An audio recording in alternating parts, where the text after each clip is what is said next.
Bakwethu siyadibana njalo kuhlelo lwethu amaviki wonke. Buza Ibhayibhili Likuphendule.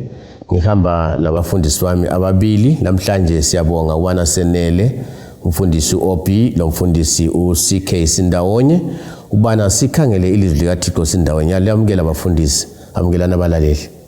Siyabonga mfundisi. Salibonani balaleli. Siyalamukela kuhlelo lwethu Buza Ibhayibhili Likuphendule.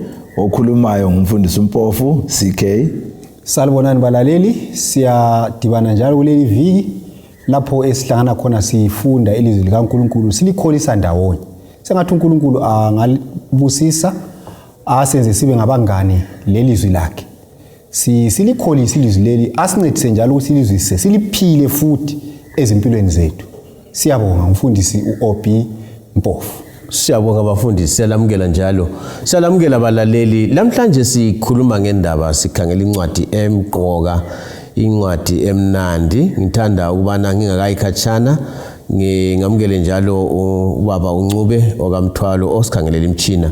Bese ngisithi kini nxa ufuna incwadi ethi yona The Great Controversy ekhuluma ngencwadi kaSambulo likaDaniel lezenzakalo zensuku zokucina, thumela umbiko wakho ku-071-844-196. ukhona okwandithumela okhona lecholotsho ngisakumelele ubana sithintane masinyane. Siyabonga ukuthi liyasizwa ebudeni laseduzane kwayona le insimu yangakithi.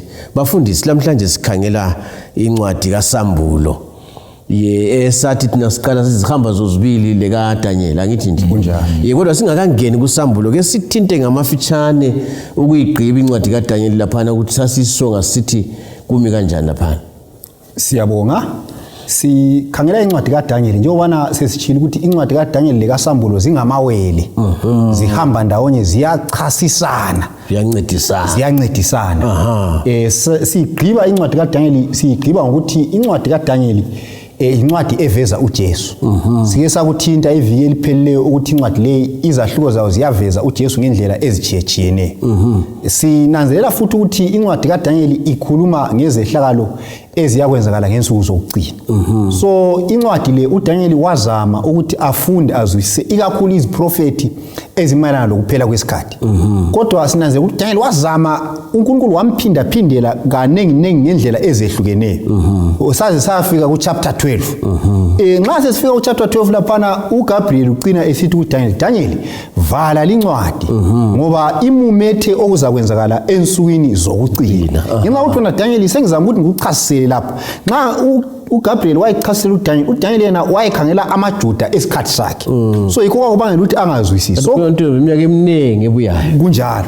So uGabriel uthi hayi Daniel, kukhanya wena into le awukayizwisisi, kodwa ivale uyibeke lapha izazwisiseka ngezikhathi zokucina. Khona phana kuDaniel chapter 12 fika ku verse 7 usehla la siyatshelwa ukuthi kathi izikhathi zokucina zizaqala nini kumbe ziyabonakala ngani. iBhayibhili lithi ziyakuqala ngemva kwesikhathi lezikhathi lengxenye yesikhathi esakuchasisayo sathi thina 3.5 years kumbe 1260 days. Sakuveza ukuthi isikhathi leso siqala ngo538 sisiyaphela ngo1798. Kusitsho ukuthi kusukela ngo1798 okuphela khona 1260 years kusiza ngapha sesiphila ezikhathini zokucina kumbe ezinsukwini zokucina. So yiso leso sikhathi lapho kumele incwadi kaDaniel izwisiswe khona kumbe ifundwe khona. Ungakhangela kuhle uzathola ukuthi kuSambulo ngo10 uJohane watshengiswa incwadi evuliweyo.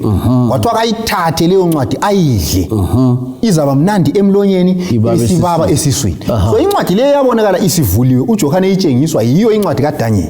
Ngoba uJohane uloba incwadi kaSambulo ekhuluma ngezikhathi zani zokucina. Yiyo incwadi kaSambulo isisitshela ukuthi incwadi kaDaniel eyavalwa ngensuku zikaDaniel khathesi sinjani isivuliwe. Ungakukhangela lasembalini nje uzathola ukuthi kusukela ngo1798 kusiya kuma1800 yikho lapho abantu abaqalisa khona ukubala incwadi kaDaniel. Abantu abagoqelwe William Miller labanye endaweni ezitshiyeneyo yikho abaqala ukuzwisisa khona incwadi kabani kaDaniel. Kwagcwaliseka khona kanye ukuthi ensukwini zokugcina incwadi le iza njani izavulwa. Yikho ke amaviki la alandelayo sesisencwadini kaSambulo, incwadi efakazelana lencwadi kaDaniel, kumbe ngithi mina incwadi eyambula incwadi kaDaniel, iyachasisa incwadi kaDaniel ukuze sizwise kalula incwadi kaSambulo. Siyabonga mfundisi ke nxa singasincedisa ngencwadi kaSambulo ukulotshwa kwa uthi uxhume khona phana. Alright. Ngoba khona abathi bona incwadi kaSambulo incwadi evalekileyo. Alright. Ungathini khonapho nxa sikhuluma incwadi kaSambulo? Ngiyabonga mfundisi. Sizafunda encwadini kaSambulo sahluko sakuqala ivesi ngelika 9 nelika 10. IBhayibhili lithi lona ke mina Johane umzalwane wenu lohlanganyela kanye lani ekuhluphekeni lasembusweni lasekubekezeleni esilakho kuJesu. Ngangisesihlengeni esithiwa iPatmos ngenxa yelizwi likaNkulunkulu la ngenxa yokufakazela uJesu. Ngehlelwa ngumoya ngosuku lwenkosi, ngezwa ngemva kwami ilizwi elikhulu kungathi ngelophondo lisithi. So nxa singena encwadini kaSambulo lapha, into yakuqala kumele siyinanzelele ukuthi le incwadi yalotshwa nguJohane. uJohane lo owaloba incwadi kaSambulo ngulowana omunye wabafundi bakaJesu owayebizwa kuthiwa nguJohane othandekayo, the beloved disciple. Singananzelela ke eBhayibhelini sizabona ukuthi uJohane lo nguye owafa ekucineni kwabo bonke abafundi bakaJesu abali12. Esifake enjalo uJohane sinanzelela ukuthi engakafi wabotshwa uJohane. Lokhu sikuthola embalini lokho. Nxa esebotshiwe ke imbali ithona ke bamphosela edramini leoil. Bathi uthi esephoselwe edramini leoil khona phana ke babuya futhi bamkhupha. Babemphose ukuthathini ukuthi agalule uthatshe uthathi. Okusobala ukuthi babefuna atshe. Kodwa imbali iyacasisa ukuthi nxa abacasa imbali babesithi uNkulunkulu wathuma ingilosi yaqandisa amafutha kazanga atshe. Wayengamafutha atshisayo. Oil. So ke uthe sesuka lapho ke basebemfaka esihlengeni sasePatmos. Esesihlengeni sasekumjezisa lifuthi. Kumjezisa ukuthi angabi phakathi kwabantu abe yedwa. So esesihlengeni sasePatmos khonapho kulapho abona umbono njengokutsho kweBhayibhili lapho ukuthi ngase ngisizwa ilizwi ngemva kwangathi ngelophondo lisithi. Kulapho abona imbono yonke yencwadi kaSambulo khonapho ekho esesihlengeni sasePatmos. Kodwa ke sinanzela futhi ukuthi ngemva kwesikhathi kwaba lokuxolelwa lokho esikubizwa ukuthiwa iamnesty. Esexolelwe ke uyasuka ke esihlengeni sasePatmos ayendaweni yaseEfesus. Kulapho ke abhala khona ke incwadi yeSambulo. Lesi isikhathi osokubotshwa abotshwa ngaso la ngesikhathi ekhululwa kwakuyisikhathi sokubusa uka Emperor uDomitian. So sizananzelela ukuthi umnyaka yakhona kwakungu AD 94 lo AD 95. Kulapho okwalotshwa khona incwadi kaSambulo. Kwenza kwesobala mfundisi, kodwa ungakadluli khonapho kuyaveza yini ukuthi zonke izinto zisebenzele kulungene wona umuntu ufaka esihlengeni kodwa uNkulunkulu amnika incwadi njengalesi ikhangele. Siyabonga khonoko kuyahambelana kakhulu ngoba bona nje nguye umfundi wayesesele nguye yedwa. So babengafuni achumayele ilizwi. Bamfaka esihlengeni becabanga ukuthi sebemehlukanisela abantu. uNkulunkulu ke wasemnika incwadi ukwenzela ukuthi lokho amambulele khona kuphinde futhi kubuye ebantwini sokuyincwadi elotshiwe. Mhlawumbe ngangizela khonapho lo umcabango uqhathekile umbuzo obuziwe. Omunye umlobi engimthandayo uthi yena kuthiwa uJohane nxa wayesePatmos eyedwa kuthiwa wayebukele ulwandle. Wathatha ithuba lokubukela ulwandle kuthiwa wayebona amagagasi olwandle. Amagagasi olwandle nxa ehamba angathi amanzi angachitheka. Kuthiwa ayehamba kodwa angafika kwenye indawo aphinda aphenduka. Angadluli khona. Yena kuthiwa yena khona phana kazange akhonone. Kodwa wathi lowana onguye onqande amagagasi. Nguye uNkulunkulu engimkhonzayo. Haleluya. Ukuze ngibe lapha ukhona ayisikuthi wehlulekile. Ngakho khona kana kwamncedisa ukuthi abekwazi ukuthi loba ngibotshiwe uNkulunkulu ngumlawuli wento zonke. Ngoba uyanqanda amagagasi isandla sakhe loba ngingasiboni. Yiso esinqanda amagagasi. Kuthiwa wathi ekhangele amatshe amaningi khonapho wasebona ukuthi amatshe la kuye wafunda ukuthi amatshe la aveza ongabe kwenzakala ngezikhathi zikaZamcolo. uNkulunkulu ejezisa abantu.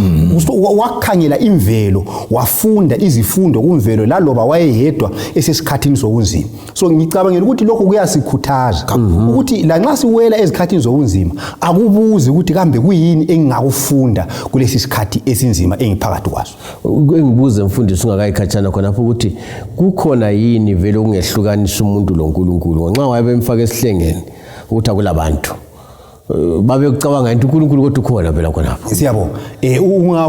uPaul uyakhuluma ngakho kuRoma 8 nxa kuyini ongasehlukanisa ngafunda kuvesi ngo-30 usedlala kuyini ongasehlukanisa lothando lukaNkulunkulu ngaba yikufa ngaba yikuhlukuluzwa ngaba so kuthi ukuthi bangaze bakuthathe bakuse ngasengikhumbula omunye indoda okuthiwa nguChrysostom la bamtshela bathi ulokhu ujumayela wena siyakwehlukaniza labantu. Chrysostom wathi ngeke lingehlukanise lingangehlukanisa labantu kodwa ngisoze ngibe lesizungu mina ngoba ngilongani wami onguJesu ongela muntu ongangehlukanisa laye ngoba lapho ngikhona yena unjani ukhona. Siyabonga mfundisi. Sibalaleli isikhangela incwadi kaSambulo sizama ukuthi siyendlalele kakuhle abafundisi behlukanise imbambo lomgogodla bahluka sisendlalela sizafika basingena khona kujula. Mfundisi nxa siqhubeka khona apha sikhangela incwadi kaSambulo kule ndlela ibhuku elibizwa ngayo kwalolo kuthiwa nguSambulo kunjalo kujona ukuthi Sambulo khona kusichazelani. Siyabonga ngizafunda lapha uSambulo ngu1 ivesi ngu1 lo2 ithi yona isambulo sika Jesu Kristu amnika sona uNkulunkulu ukuba aveze ezincekweni zakhe izinto okufanele zenzeke masinyane wathumela wabonakalisa kuye ngengilosi yakhe kuJohane inceku yakhe lowo ongufakazi welizwi likaNkulunkulu lobufakazi buka Jesu Kristu kuzo zonke izinto azibonayo. So lapha iBhayibhili ithi incwadi le kuthiwa yisambulo njengoba lijilo lapha ngesikhiwa kuthiwa iRevelation. Nxa igama lelo ungalikhangela ngolimi lweBhayibhili ligama elithi ukwembula ukucha egcekeni ukuveza. So nxa sikhuluma incwadi kaSambulo sikhuluma ngencwadi evezayo. Incwadi le ayisoncwadi efihliweyo. Kulabantu ababona sengathi incwadi kaSambulo njengoba ibhalwe ngemifanekiso ifihliwe ivaliwe akumelanga ibalwe. Kodwa ibizo layo kumbe igama layo elivezayo liveza ukuthi incwadi evuliweyo okumele ifundwe ngoba ukuthi isambulo kuthi ukwambula kuthi ukucha egcekeni kuthi ukuthiya into imgceke yikho kuvezwa incwadi. Laba bathi ivaliwe babe ukuthatha ngaphi mfundisi? Angilaqiniso kodwa ngicabanga ukuthi abaningi nxa bebala kule mfanekiso lapha eminengi ngoba bagcina besithi hayi ukuthi imfanekiso le njengoba kubhalwa ukuthi lapha akumelanga sibe kwazi lo ngeke sakuzwisa so into evaliwe uma kuvaleke bona bekuvaleke incwadi ayivalekanga kuyabe kungumuntu mhlawumbe ongayabe ngaqedisisi engazwisisi kakuhle akusikhasi kusaphambili. Yebo ngisathi mina khona phana sifunda futhi enye into eqhathekileyo uNkulunkulu kathi nxa efuna ukuthumela udaba lwakhe ebantwini ukwenza njani. Incwadi kaSambulo futhi iyasincedisa khona lapha kuvesi 1 ithi yona isambulo ngesika Jesu Kristu. iJesu Kristu isambulo lesi wasiphiwa uNkulunkulu uBaba. Then nxa usiya phambili ithi yona sathunyelwa kuJohane ngengilosi. So lapha sibona kulezi gaba ezingu5 kumbe yithi mina indlela ezingu5 uNkulunkulu azithathayo ukuthi afinyelelise udaba lwakhe ebantwini. So kwakuqala isambulo sisuka uNkulunkulu uBaba ngumthombo wesambulo sisuka uNkulunkulu uBaba bese siya uNkulunkulu indodana onguJesu Kristu lapha sisuka kuJesu Kristu sesiphiwa ingilosi eqanjwa lapha sisuka kungilosi sesibuya kumprofeti uJohane then sisuka kuJohane sesibuya kubani ebantwini njalo ngifisa ukuthi ngicacise ukuthi nxa sisuka kumprofeti sisiye ebantwini umoya engcwele nguyosebenza lo mprofeti emncedisa ukuthi achasise leso sambulo kuhle ebantwini ukuze udaba olusuke kuBaba lufike njengoba lunjani luyilo. So sibona izinto ezingu5 lapha indlela uNkulunkulu aletha ngayo udaba lwakhe ebantwini. Udaba luyasuka kuBaba luye kundodana uJesu luye kungilosi luye kumprofeti solufika ebantwini. Yiyo indlela yakho. Indlela yakho. Ungachasa amafitshane mfundisi ngakayikhatshana ukuthi kungani kusiba ngaleyo ndlela kulesizathu yini? Siyabonga. Abanye bangathi kathi uNkulunkulu mhlawumbe indaba engahlakhulumi athi mathupha. Engahambi sinanzela ukuthi ungafunda uGenesis 1:2. uNkulunkulu wayekwenza khonoko. Isono singakanjani? Singakangeni. Kodwa isono sesingeni kwaba lo mgoqo phakathi kwaNkulunkulu labantu. Njengoba ukukhulunywa kuIsaya ngo59:1 usiya ku3 ukuthi izono zethu yize ezisihlukanisa lobani lo Nkulunkulu. So uNkulunkulu angabuya yena ngokwakhe mathupha akhulume lathi inkazimulo yakhe iyasibhubhisa. Yikho Adam noEva labo babaleka ngemva kokungena kwani kwesono. Labantwana bakwaIsrael batshela uMose bathi Amos ungakhulumi uNkulunkulu kangabuyi kithi wena khuluma laye ukuzositshela thina. So lapha sibona ukuthi okwenza uNkulunkulu asebenzise abantu abamaphakathi kwethu laye yikuthi yena ungcwele thina siyizoni ngeke akhulume lathi mathupha ngoba inkazimulo yakhe ingasibhubhisa. Njalo ufisa ukuthi udaba lolu lukhulunywe ngolimi lwabantu thina esiluzwisisayo ukuze sizwe lokho akutsho. Siyabonga mfundisi CK. Iziphi izifundo ezikhona encwadini kaSamuel? Ngasikhangela ngobubanzi nje.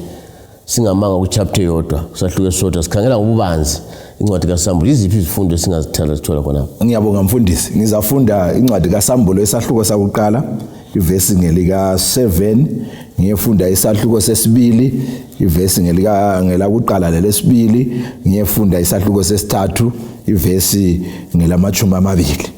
So uSamuel ngo1 ivesi ngelika 7 ithona ke bheka uyeza lamayezi amehlo wonke aza kumbona labo bonke abamgwazayo lezizwe zonke zomhlaba ziza kulila ngenxa yakhe yebo kuza kuba njalo amen. Amen.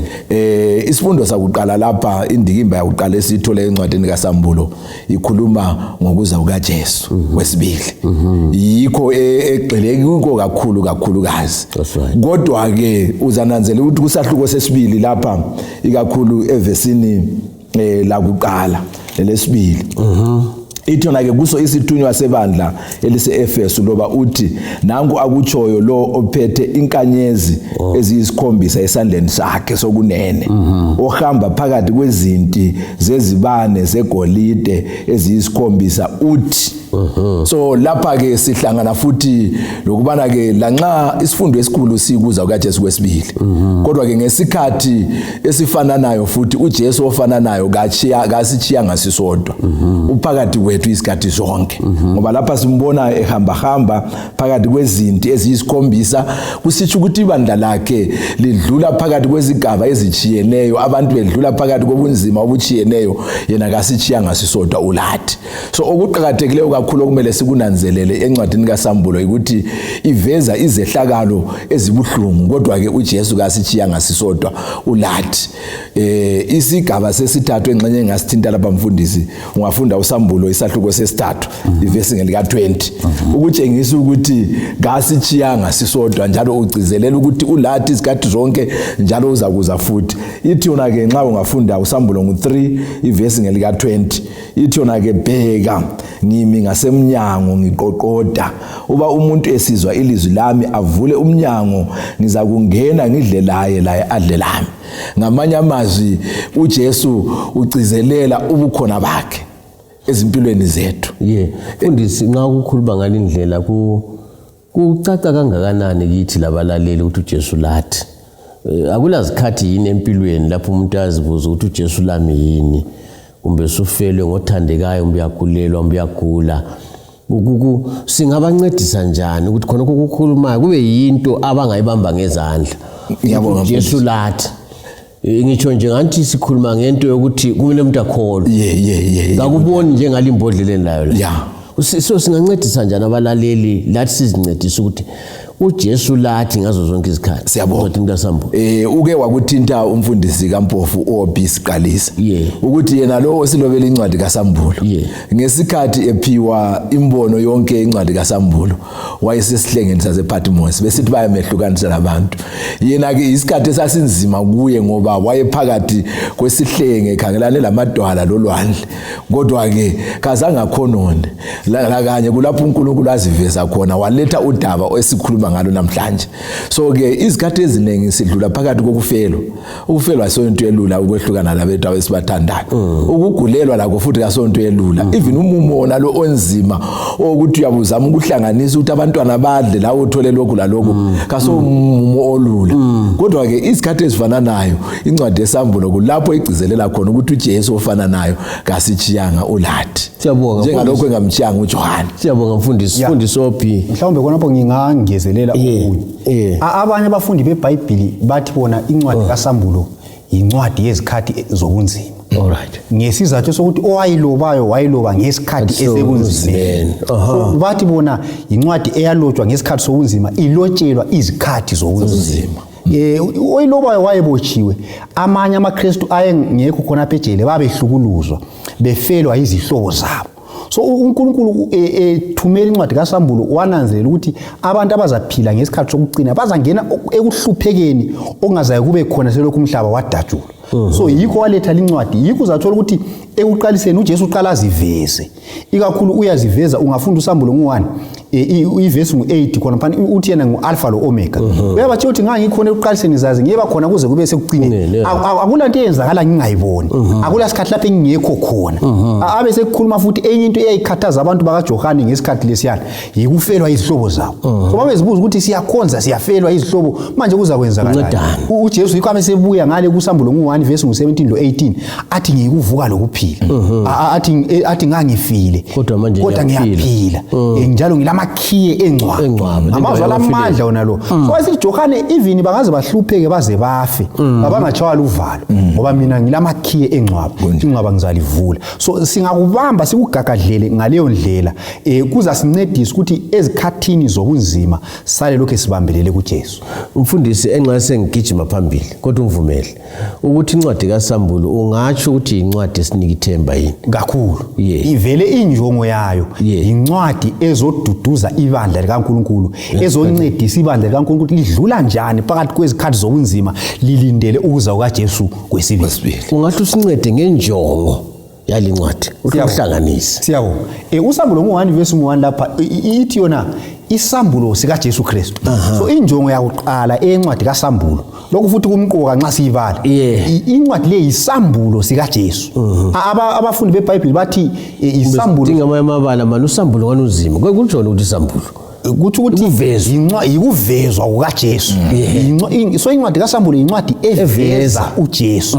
uJesu uyavezwa lapha kusukela kusahluko swalesa uqala kuze kufike esahlukweni sokucina ngendlela ezehlukeneyo.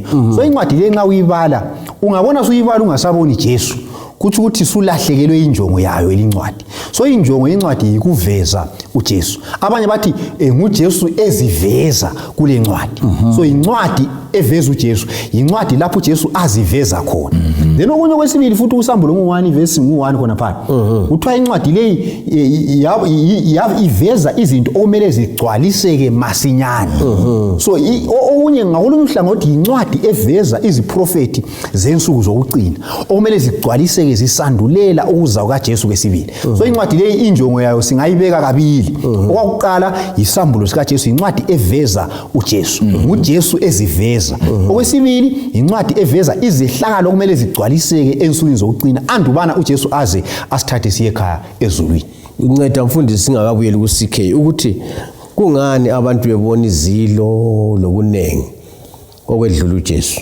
Singenze njani? Siyabonga. Abantu ezikhathini eziningi nxa befunda incwadi leyi bayithatha njengencwadi yokuyethusela abantu. Ngoba ukubona isilo encwadini kaSambulo sokuyikukhulisa isitha sikaNkulunkulu. Ukukhulisa yena ovezwa yileyo ncwadi. Omkhulu kulesitha. So izitha ziyabuya angithi siza kuthinta siya phambili ukuthi siphakathi kwempikazi enkulu. uJesu ufuna simbone. uSathane kafuni sinjani sibone uJesu. So kenza ukuthi kube lezilo lapha ikuveza ukuthi siphakathi kwempi kodwa okumele sikubone nguJesu.